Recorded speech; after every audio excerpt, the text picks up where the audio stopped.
7월 17일 방송을 시작하겠습니다.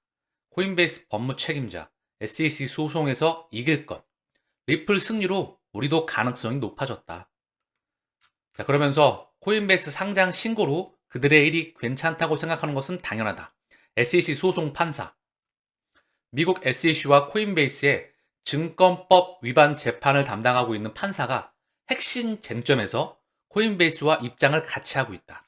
7월 15일 법률 전문가는 머피라고 하는 법률 전문가입니다. 이분이 지난 13일 열린 사전 동의회의의 녹취록을 통합한 게시물을 공유하며 재판이 코인베이스에 유리하게 진행되고 있다고 설명했다.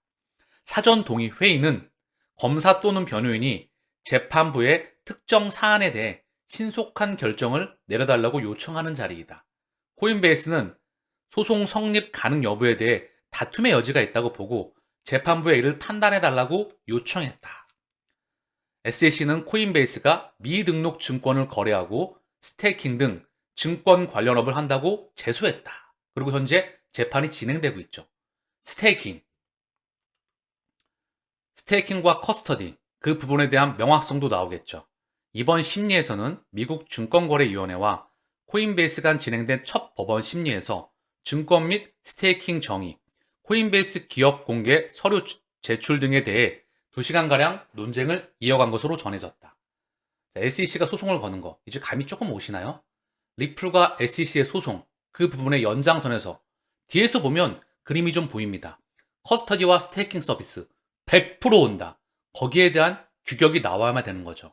현재 금융시장 전통 트레디파이 예금과 대출을 받아서 예대 마진에 대한 순이익이 발생할 수밖에 없겠죠. 그리고 나스닥에서 커스터디 서비스를 준비 중에 있다. 기관들 대상으로 해서 이 세상은 100% 온다는 것이죠. 다만 속도를 조절할 뿐이다. 나스닥 기관용 암호화폐 커스터디 2분기 내에 출시한다. 사실 이거 엄청난 말이거든요. 나스닥에서 세계 최대의 증권거래소, 뉴욕 증권거래소와 더불어서 쌍벽이죠. 여기에서 기관 대상으로 해서 전 세계 쩐주주를 대상으로 해서 암호화폐 커스터디 서비스를 나스닥에서 세계 최대 증권거래소에서 2분기 내에 4, 5, 6 내에 커스터디 서비스를 출시하겠다. 근데 지금 코인베이스 현재 스테이킹과 커스터디에 대해서 브레이크를 걸어놨죠. 그래서 나스닥에서 4, 5, 6 지금 현재 좀 딜레이가 되는 것 같아요. 그렇지만 100%올 수밖에 없다. 나스닥의 홈페이지입니다. 보이시죠? 나스닥의 홈페이지인데요. 디지털 자산에 대한 프리미엄 유동성, 무결성 및 투명성, 그러면서 나스닥 커스터디 솔루션, 규제 승인에 따라 곧 출시된 커스터디 솔루션은 기관 고객에게 기관 수준의 보안, 성능, 접근성 및 확장성을 제공할 것입니다. 나스닥 커스터디 솔루션, 규제의 승인에 따라, 규제에 대해 따라서 따라옵니다. 이거는 천문학적인 시장이 다시 한번 열리면서 금융기관의 자금이 이쪽으로 미친 듯이 들어온다. 그럼 뭐죠? 결국 증권과 코인의 교차점, 그러다가 결국은 이 코인 시장이 막대하게 커지겠죠. 이 문이 열리고 있다는 것을 여러분들은 직감하고 인지하셔야 됩니다. 1200배 이상입니다. 폭발적으로 성장한다. 자, 나스닥 들어온 김에 조금만 더 보고 가시죠. 여길 통해서 또 한번 통찰력을 한번 살펴보시죠. 나스닥 크립토 인덱스. 암호화, 코인에 대한 액세스를 단순화하는 벤치마크를 제공하도록 설계된 나스닥 크립토 인덱스는 대표적이며 투자 가능한 지수가 되도록 설계되었습니다. 나스닥 크립토 인덱스. 자, 그러면 우리가 나스닥 몇 프로 올랐다. 뉴욕 증시가 몇 프로 올랐다. 코스피 코스닥이 내렸다. 나스닥에서 제공하는 코인 시장에 대한 인덱스가 뉴스를 통해서 확인할 날이 그다지 멀지 않았습니다. 가까이 온다는 것이죠. 새로운 세상이 열린다. 우리는 이 세상이 오기 전에 선점을 하고 있다는 것이죠. 그죠? 감이 오시죠? 왜 이들은 이 시장에 대해서 열릴 수밖에 없냐? 왜 이 시장을 받아들이고 폭발적으로 성장시킬 수밖에 없냐? 설계자들이 여기에 관여가 되어 있고요. 그들이 에너지의 파동을 이동시키고 있기 때문입니다. 제 방송을 끊임없이 보시는 분들은 이제 여기에 계속 덧붙여서 프레임 위에서 뼈대 위에서 살을 붙이시면 돼요. 나스닥 뒤에는 누가 있냐? 바로 글렌 허친스가 있죠. 전 나스닥 회장 글렌 허친스. 리플 이더리움 끝까지 생존할 것. 끝까지 생존시킬 것이다 라는 말이 정답이겠죠. 자, 그러면서 이분의 이력에서는 나스닥 이사회 구성원이다. 블랙스톤 여기에 합류를 했었죠. 블랙록과 뿌리가 같은, 그리고 실버레이크를 창립했죠. 실버레이크에서는 브래드 갈라거스와 인연이 이어지겠죠. 뉴욕 연방은행과 깊은 관련이 있습니다. 미국 중앙은행의 핵심 쩐주 중에 쩐주예요. 심장입니다. 뉴욕 연은은요. 그리고 브루킹스 연구소, 외교관계위원회 다 연관이 되어 있는 기득권의 최중심에 있는 사람이죠. 자, 그래서 나스닥은 이미 솔루션의 디지털 자산 등재가 되어 있죠. 자, 그리고 여기 보시면 조금만 더 보시면 시장 활동에 주식, 옵션, ETF, 뮤추얼 펀드, 인덱스, 상품, 암호화폐, 통화, 선물 다 포함되어 있습니다. 주식, 채권, 원자재, 파생상품 이 시장을 다 포함했다. 여기서 이제 크립토 인덱스가 터져나가는 모습을 곧 보게 되리라 우리는 생각을 합니다. 기다리면 오겠죠. 시기는 그들이 저울질할 뿐이다. 자, 이와 관련해서 대한민국도 준비를 하고 있겠죠? 안 할 수가 없습니다. 우리는 미래를 그려볼 수가 있겠죠. 현재 화면은요, KLX, 대한민국 거래소, 한국거래소의 홈페이지입니다. 보시면 여기 주식, 채권, 파생상품, ETF, 자본시장이 다 나와 있죠. 현재 한국 코스피의 시가총액은 2,000조, 코스닥은 432조, 코넥스는 4조 원입니다. 한국 증시의 총합은 2,500조예요. 전세계 가상자산의 총 정체 합은 1조 달러가 조금 넘었죠. 대한민국 증시보다도 규모가 작습니다. 이 시장은 보다 1000배 이상 커진다. 이걸 확신하시길 바래요. 왜냐? 여기 또 답안지가 나왔죠? 주식, 채권, 파생, ETF, 자본. 이 시장을 다 STO, 토큰화시킨다. 어디를 통해서? 블록체인을 통해서 재생산된다. 가치가 다시 부여가 된다. 여기에 심장은 뭐다? XRP 레저이다. 추후 다른 블록체인이 많이 나오겠죠. 분산 원장과 함께 회계장부는 하나로 연결이 되겠죠. 상호 운영 속에 의해서 금융 포용성. 자, 머지않아 여기에 코인 시장이 등재가 되겠죠. 그쵸? 등재가 될 겁니다. 그리고 병합을 해나가겠죠.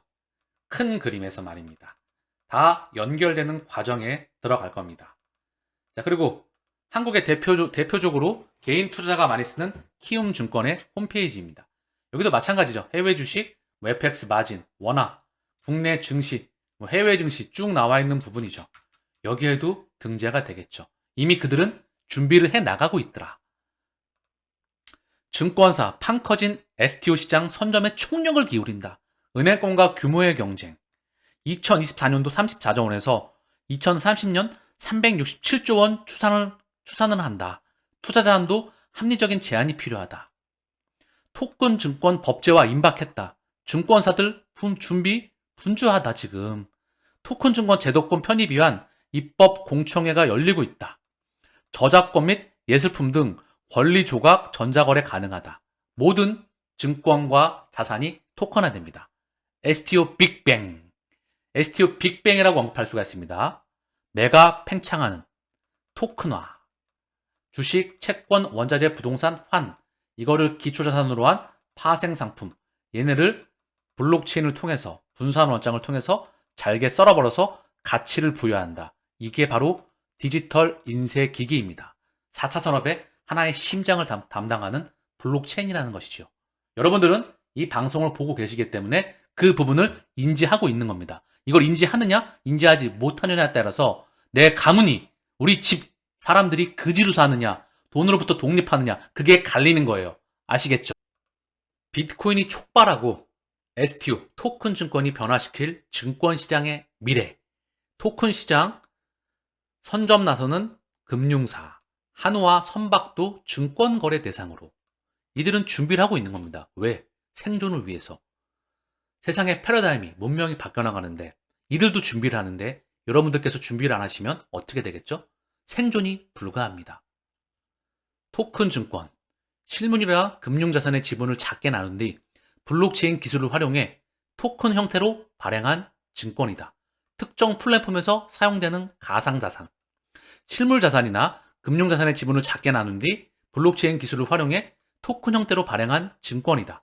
주식, 채권, 부동산 등의 자산에 대한 가치를 디지털 토큰과 연계한 가상자산으로 이자, 배당 등 미래의 수익, 실물 자산 등에 대한 지분 권리가 인정되는 것이 특징이다. 이자, 배당, 커스터디, 스테이킹, 토큰화.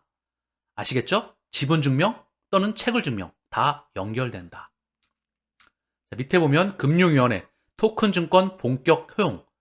자, 기존에는 정형적인 증권은 뭐죠? 주식, 채권, 지분증권, 채무증권, 채권, 파생결합증권, 증권 예탁증권. 여기다 포함되죠? 이게 어떻게 된다? 실물증권이라는 거죠. 이게 기존에는 전자증권, 중앙집중식 계좌부에 기재를 했는데 이 토큰증권은 뭐다? 분산원장에 기재가 된다. 이게 핵심이라는 겁니다. 그래서 금융위원회가 2023년 2월 5일 분산원장 기술로 전자화한 증권의 발행과 유통을 허용하는 내용을 담은 토큰 증권 발행 유통 규율체계 정비 방안을 추진하겠다고 밝혔다. 금융위는 토큰 증권을 분산원장 기술 DLT를 활용해서 자본시장법상 증권을 디지털화한 것으로 정의했는데 이는 실물증권, 전자증권에 의한 새로운 발행 형태의 증권이다. 금융위는 그동안 국내에서 불가했던 토큰 증권 발행을 허용하면서 증권형 토큰, 여러 이름으로 불리던 명칭도 토큰 증권으로 정리했다. 심장이 떨리셔야 됩니다. 이 시장, 여러분이 선점하고 있는 거다. 로또 곱하기 100배의 파괴력을 선점하고 있는 겁니다. 왜? 우리는 미래를 읽었으니까, 미래를 통찰했으니까, 거기에 끝에 가서 기다리고 있는 거니까, 그만한 가치가 있으니까, 그만한 가치가 있는 방송을 여러분들은 또 한 번 보고 계시는 겁니다. 리플 호재의 암호화폐 현물 거래량 급증하고 있다. 자, 거래소 7일간 볼륨인데요. 올라가고 있죠? 그쵸? 근데 그 올라간 폭이 그다지 아직 크지 않아요. 본격적인 장세가 시작되지 않은 걸 의미합니다. 진짜는 온다. 아시겠죠? 조금 이따 시나리오 1과 시나리오 2 다시 한번 설명드릴게요. 그리고 그 부분에 대해서 질문하셨던 분이 계셔가지고 어쨌든 중요한 건 이 거래량이 폭증한다. 마지막은 개인들이 들어올 수밖에 없다. 미디어를 통해서 또다시 뿌리겠죠. 가격을 급증시켰죠. 개인들은 특별한 원리와 원칙과 프레임이 없습니다. 가격이 급등하는 걸 보면 포모에 의해서 와 간다 이쁘다 와 가야 되지 또 물릴 겁니다. 그리고 또 욕을 할 겁니다. 아시겠죠? 여러분들은 미리 들어와서 선점하고 있는 거다. 블랙록 물가 저절로 떨어져 금리 인상 자제해야 맞는 말이죠. 연준 7월 11월 인상할 듯한데 자, 한번 볼게요. 필터링 하면서 여러분들도 이제 내공이 좀 쌓이셨던 분들도 계실 거고 처음 보시는 분들은 듣다 보면 자연스럽게 언어도 마찬가지죠. 귀가 뚫린다고 합니다.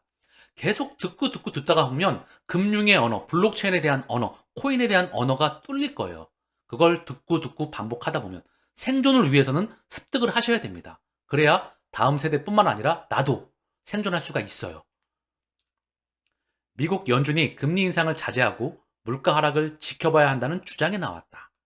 자, 블랙록의 글로벌 채권 투자 책임자인 릭 라이더라는 분이 팟캐스트에 출연해서 이같이 말했다고 합니다.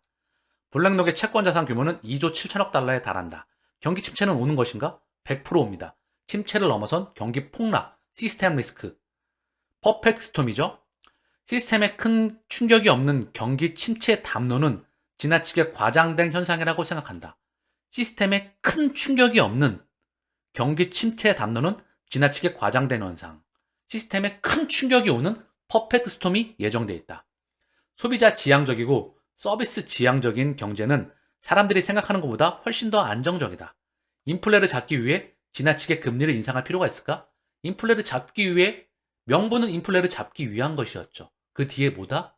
실물 경제를 부셔버리기 위해서 기존 두꺼비 집을 부셔버리기 위해서 인플레를 끌어올렸고 소비, 생산, 투자, 고용 모든 부분을 다 부셔버렸습니다. 그리고 다른 세상으로 이동을 시킨다는 거죠. 그 의도를 파악해내는 게 여러분들이 선수가 되는 겁니다. 이제 아시겠죠? 실물 경제와 자산 시장을 의도적으로 부셔버렸다. 명분이 필요하니까 물가가 급등하니까 인플레 파이터의 역할을 해야 된다. 아시겠죠? 인플레는 코로나 팬데믹과 우크라이나 전쟁 이후에 발생을 했습니다. 코로나는 종식이 되었고 우크라이나 전쟁은 합의 직전의 과정에 다가가고 있죠. 일시적으로 다시 인플레를 떨어뜨렸습니다. 리바이벌을 시키겠죠, 경제를. 그리고 다시 자산시장을 올릴 겁니다. 그리고 또 인플레를 일으키겠죠. 그 과정이 반복될 겁니다. 인플레이션 위기 모드에서 벗어났다고 생각하나 물가 상승률이 3%를 훨씬 넘으면 사람들의 인플레이션 기대 심리가 고차가 된다는 학계 의견이 많이 있다. 물가가 3%에 도달하면 목표치에 충분히 근접한 상태이다. 그렇게 무서운 데이터는 아니다. 통화정책은 이에 대해 그다지 걱정할 필요가 없다. 물가 상승률 2%를 얘기하고 있잖아요. 이거는 구닥다리 목표이고요. 이제 못 맞춥니다. 이거를 그냥 명분으로 내세운다는 거죠. 앞으로 우리는 인플레이션이 계속 하락하는 것을 보게 될 것이다. 이미 여러분들은 알고 계세요. 이 사람이 말하기 전에 원자재 가격이 다 꺾여 있는 거 보셨죠? 원자재, 원유가 대표적이죠? 그리고 비철금속, 4대 비철금속입니다. 구리, 납, 아연, 알루미늄. 여기에 뭐였죠? 곡물, 대두, 콩, 옥수수, 밀, 다 보셨죠? 천연가스까지 다 꺾였더라. 이게 꺾이면 뭐죠? 수출입 물가지수에 연동을 준다. 얘는 생산자 물가지수에 연동을 준다. 생산자 물가지수, 도매 물가지수는 결국 마지막에 소비자 물가지수에 연동을 준다. 마지막에 늘 만나요. 개인은 늘 마지막에 증시와 코인 시장을 받아내죠. 물가도 꼭 마지막에 만납니다. 금리도 꼭 마지막에 만나요. 모든 거는 도매가 홀세일이 갖춰놓고요. 마지막에 리테일로 전달이 됩니다. 리테일은, 소매는, 개인은 힘이 없어요. 이들이 만들어 놓으면 그냥 선택만 할 뿐입니다. 그래서 이들이 만들어가는 판을 이해를 해야 우리는 부자가 돈으로부터 독립할 수가 있는. 자, 그래서 결론을 얘기하고 있는데요. 인플레이션이 떨어졌지만 연준은 7월에 금리를 인상할 것이다. 아마도 11월에 한 번 더 인상을 시도할 것이다. 이렇게 말을 하고 있어요. 7월 FOMC 25, 26 얼마 남지 않았죠? 인상할 수도 있고 안 할 수도 있다. 그리고 11월에는 인상을 못할 확률이 무척 크다. 이미 금리 인상 이슈는 지나갔다. 금리 때문에 빠진다면 매입 기회로 활용하면 된다. 자, 밑에 또 중요한 말 하고 있는데요. 현재 솔직히 금리는 충분히 높고 경제활동을 제한하는 수준이다. 은행 시스템과 상업용 부동산에 미치는 영향을 보라. 현재 은행 시스템과 상업용 부동산 한계에 직면했다는 것을 지금 암시해주고 있는 겁니다. 이게 터질지도 모르겠어요. 내년도에 말입니다. 터질 확률이 무척이나 높겠지요. 우리는 그 부분을 준비해야 된다. 그러면서 증권과 기준금리 인상 사이클은 끝났다 이미. 올해 11월부터 인하 가능성도. 한국 이야기인데요. 기준금리 인상 사이클은 끝났다. 미국 또한 지켜봐야 되겠죠. 그러나 금리 인상 이슈는 끝날 확률이 높다. 저는 그리 보고 있습니다. 서로 0.25% 올리더라도 시장에 미치는 충격은 단기적인 파동에 끝날 확률이 무척 높다. 그리고 올리지 않을 확률 또한 무척 높다. 차분하게 그 부분은 지켜보시죠. 결정적 한방. 게리 겐슬러 스트래티를 판결 또 있다. 그레이스케일의 GBTC 이걸 ETF로 전환하라. 그레이스케일 BTC 신탁 ETF로 전환하라. 그레이스케일 소송에 대한 판결은 이르면 이달 중에 나올 거. 비트코인 현물 ETF. 자, 이제 이 부분에 대한 긍정적인 소식이 끊임없이 시장을 통해서 나오고 있습니다. 제 구독자님의 질문 사항들에 대해서 언급을 드리겠습니다. 리플 송금 정말 대단하다. 어제 사우디, 동아시아 대해 부분에서 언급을 드렸죠. 근데 이게 개당 가격과 뭔 상관이냐라고 질문을 해주셨습니다. 상관이 무척 깊죠. 스위프트 2.0 망이 리플 네트워크입니다. 그게 ISO 2002 국제 표준을 기반으로 해서 확장해 나간다는 거죠. 스위프트 시장 규모가 얼마죠? 156조 달러입니다. 여기에는 누가 들어올 수가 없어요. 그들 외에는 들어올 수가 없습니다. 그래서 프라이빗 레저, 그쵸? 그걸 쓰고 있는데요. 시장 규모가 156조 달러입니다. 원화 기준으로 20경원이에요. 노스토로 계좌, 타 은행 계좌에 잠자고 있는 돈이 무려 10조 달러입니다. 이것 또한 시장 규모가 1경원이 넘어갑니다. 천문학적이죠. 여기에 자산 토큰화 시장, 오늘 상당히 자세히 언급을 드렸어요. 전세계 파생상품 시장만 1200조 달러입니다. 부동산, 채권, 기타 등등 또한 붙을 수가 있겠죠. 그럼 뭐죠? 시장 규모, 스위프트 시장만 대체를 하더라도 XRP의 현재 거래소에서 거래되는 총 합이 얼마죠? 약 49.9조입니다. 49.8조. 그러면 156조 스위프트 시장 규모 19경, 약 20경원이죠. 가치가 상당히 많이 필요하지 않을까요? 스위프트 시장 규모를 자, 이동을 해요. 미국, 유럽, 일본, 중국. 어제 오전에 언급을 드렸죠? 중동도 있고요. 인도도 있고요. 아세안도 있습니다. 여기 선점을 다 끝냈어요, 이미. 미국, 유럽, 중국, 일본, 인도, 아세안, 기타 등등의 모든 지역을 선점을 끝냈습니다. 그리고 인프라는 계속해서 작게, 크게 확장해 나가고 있을 뿐이죠. 우리가 수면 위로 올라오는 모습을 최근에 보고 있을 뿐입니다. 어쨌든 중요한 건 이 망을 선점해서 여기에 시장 규모의 156조 달러의 가치가 있는데 XRP를 통해 브릿지 연결 자산으로서 이 도매용을 운반을 시킵니다. 그럼 당연히 얘가 가격이 높아져야 되겠죠. 1000억 개 가지고 택도 없다. 그렇기 때문에 100만 분의 1로 설계가 되어져 있다. 그러니 가격과 펀더멘탈과 가치는 장기적으로 100% 동행할 수밖에 없겠죠. 그것뿐만 아니라 또 정리를 드릴게요. 지금은 스위프트만 언급을 드렸는데요. XRP랬죠. 다음 블록체인의 심장이라 언급을 드렸습니다. 이걸 통해서 CBDC, 스테이블 코인, 각종 토큰과 코인, NFT가 발행이 됩니다. STO 오늘 확실히 인지하셨죠? 그쵸? 토큰화의 기계예요. 1200조 달러에 XRP 현재 가치는 어디까지 매각 팽창할까요? 10만원? 만원? 50만원? 100만원? 500만원? 1000만원? 그 누구도 알 수가 없다. 그렇기 때문에 저는 여기에 대한 목표 가격이 없다. 그냥 묻어둘 생각이다. 돈이 필요하면 찔끔찔끔 빨아서 쓸 뿐이다. 제 방송을 오래 보셨던 분들은 내공이 있으시기 때문에 당연히 인지하시는 부분이 많이 계실 거고요. 처음 보시는 분들은 심장이 좀 떨리시길 바랍니다. 누가 들으면 미친놈이란 소리를 들으면 좋습니다. 100명 중에 1명 안에 들어가야 되거든요.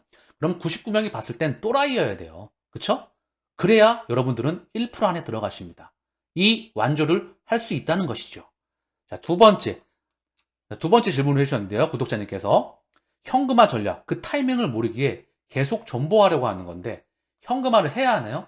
존버 찔끔찔끔 팔아서 다시 사는 게 쉽지가 않을 것 같다. 그래서 제가 지난번에 언급드렸던 것처럼 XRP 묻어두겠다. 돈이 필요하면 찔끔찔끔 팔아서 쓰겠다. 예, 그렇게 하시면 됩니다. 다만 시나리오 1은 뭐냐? 제가 추후에 다 이미 언급을 드렸기 때문에 현금화시키는 전략, 다시 매입하는 전략을 언급을 다 드릴 겁니다. 2024년도 기준점에서 그냥 말하는 게 아니겠죠? 시나리오 1에 대한 전략을 말았으면 언급을 드렸으면 대응책도 다 마련을 드리겠죠. 그래서 제가 일전에 이 말씀을 웃으면서 드릴 거예요. 들었을 거예요. 귀인을 만났다. 여러분들께서는 귀인을 만나셨다. 부자로 갈 수 있는 판도라의 상자를 열 수 있는 귀인을 만났다. 웃으면서 언급을 드렸죠. 그걸 언급드린다고 하는 부분이고요. 2024년도 기준점입니다. 조금 딜레이 될 수도 있고 느려질 수도 있고 현금화의 시기는 다가온다. 굳이 안 하셔도 된다. 시나리오 2 묻어도 된다. 다만 가격 변동성이 워낙에 심하기 때문에 계좌 잔고는 올라갔다고 좋아하지 마시고 떨어졌다고 슬퍼하지 마십시오. 이 마라톤의 완주 지점만 굉장히 변동폭이 클 겁니다. 그렇기 때문에 그 부분을 감수하시면서 그냥 동행하시길 바라겠습니다. 저는 제 개인적으로 시나리오 1과 2를 다 준비 중입니다. 1은 현금화 전략, 2는 묻어주는 전략. 아시겠죠? 요거를 각자의 상황에 맞춰서 하시면 돼요. 자, 그리고 얘기가 나온 김에 제가 귀인이라는 말을 썼죠? 이거 사실 제가 예전에 한 5, 6년 전에 좀 공부하는 걸 좀 좋아하는 편이거든요. 다니던 회사를 때려치고 공부에 푹 빠졌던 적이 있었어요. 산골짜기에 들어가서 공부를 미친 듯이 했습니다. 어느 산골 고시원에 들어가서 거기에 이제 건물이 되게 잘 돼 있어요. 뭐 풍경도 좋고 공기도 좋고 물도 좋아서 정말 건강해지더라고요. 공부와 운동을 병행했던 제 인생에서 참 행복했던 시기인데 앞으로도 그런 시기가 올 것 같아요. 저는 개인적으로 R&D를 좋아한다. 나는 리딩 머신이라고 언급을 드렸죠. 근데 중요한 건 거기 사장님이 저한테 그 말씀을 하시더라고요. 그 사장님이 부자신데 뭐 산도 있고 되게 많아요. 뭐 부자들은 생각하는 마인드 자체가 좀 다른 분도 좀 계십니다. 근데 제 얘기를 좀 들으시더니 트렌드에 굉장히 민감하신 분이셨어요. 결국 그 뿐만 아니라 대외적으로 큰 사업을 많이 하고 계시더라고요. 그래서 저랑 같이 얘기했던 시간이 길었는데 그분께서 그런 말을 하시더라고요. 어느 순간에 자기는 귀인을 만난 것 같다고. 그래서 현재 코인에 투자하고 계십니다. 어쨌든 중요한 건 그때 나온 말씀이 생각나서 언급드렸던 거예요. 귀인을 만나지 않으셨나? 여러분들께서는 그런 생각이 가끔 들 때가 종종 있습니다. 자, 마지막으로 구독자 또 한 분이 질문을 주셨는데요. 리플 홀딩 620원에 했는데 수익을 보고 있을 때도 추가 매수를 하면 안 되나요? 해도 되죠. 근데 중요한 건 정리를 좀 해드릴게요. 추가 매수 시점이 있어요. 앞으로 이거를 지금 보시는 방송 보시는 분들은 찰칵 하시길 바랍니다. 특히 처음 보시는 분들. 자, 보시면 폭락할 때 이때가 매집하는 3번 구간입니다. 자, 2번 구간은 폭락해서 바닥에서 빡빡 길 때 이게 2번 구간입니다. 1번 구간은 여기서 살짝 이탈할 때 기간이 길지 않아요. 이게 최고의 매집 찬스이다. 코인 기간으로 따지면 2022년 12월 FTX와 DCG 사태 그때가 빤스까지 진짜 속칭 빤스까지 들어갈 시기였다. 그리고 언제죠? 폭등 나올 때 이때는 매집하는 게 아니에요. 물론 이 구간에 있으면 매집해도 되겠지만 의도적이면 폭등 나올 때는 매집하는 게 아니다. 왜?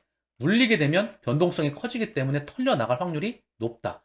폭등 나오더라도 다시 빠져서 박박거릴 때, 예? 그럴 때 매집을 하는 게 좋겠죠. 요 그림을 기억하시고요. 자, 방금 전 언급드렸던 그 그림 안에서 매수를 하시길 바랍니다. 전 매수란 말을 별로 좋아하지 않아요. 매집하는 기간은 길고요. 차익 실현하는 기간은 매우 짧습니다. 그래서 올라간다고 좋아하지 말고 떨어진다고 슬퍼하지 말아라. 올라가는 기간은 짧고 괴로운 기간은 긴데 이렇게 하면 감정 기간이 엄청나게 흔들리기 때문에 1% 안에 들어가는 게 하늘의 별따기예요. 이 부분을 자기 머릿속에 인지를 꼭 하셔야 돼요. 그리고 그걸 반드시 실행하셔야 됩니다. 자, 그리고 수익을 봤을 때 팔고 다시 사면 원금 플러스 수익이 돼서 그 가격에 대해 수익 및 손실이 되는 건가요? 그렇죠. 뭐 90만 원 투자했는데 10만 원 수익 봤다. 100만 원. 100만 원은 매도를 했어. 팔았어. 100만 원을 다시 들어갔죠. 코인에 대해서. 거기에 대해서 100만 원에 대해서 수익을 보고 손실을 보는 거겠죠. 근데 평단가는 높아지면 코인 개수는 별로 차이가 안 나겠죠. 자, 100만 원이 됐어요. 이제 내가 가지고 있는 총알은 현금 100만 원이야. 근데 코인 가격이 뭐 100원이었어. 근데 얘가 150만 원에 이제 100만 원을 사야 돼. 그럼 손해겠죠. 이거를 맞추는 게 불가능합니다. 인간의 힘으로는 불가능해요. 수수료만 낭비하거나 오히려 개수만 날리는 경우가 99.999이더라. 제가 그 마음을 잘 압니다. 처음 투자를 시작했을 때 주식을 시작했겠죠? 15년 전에. 그때 모니터 6개 가지고 하루에 14시간씩 다음날 장전에 뽑아낼 거 장 마감하고 저녁 12시까지 뽑아놓고 준비했습니다. 장전 동시호가 때 준비하고요. 그렇게 기계적으로 준비를 했는데 결국은 제자리더라. 또는 리셋이 되더라. 부지르가 없다는 걸 깨닫는데 상당히 오래 걸렸습니다. 다만 본인이 깨닫기 위해선 작은 금액으로 한번 해보세요. 그러면 직시하게 될 겁니다. 아, 이래서 하지 말라는 거구나. 그래서 내공이 있으신 분들은 이 말이 무슨 말을 뜻하는지 잘 아실 거라 생각을 합니다. 투자를 하셔야 됩니다. 여러분들은 매매가 아니라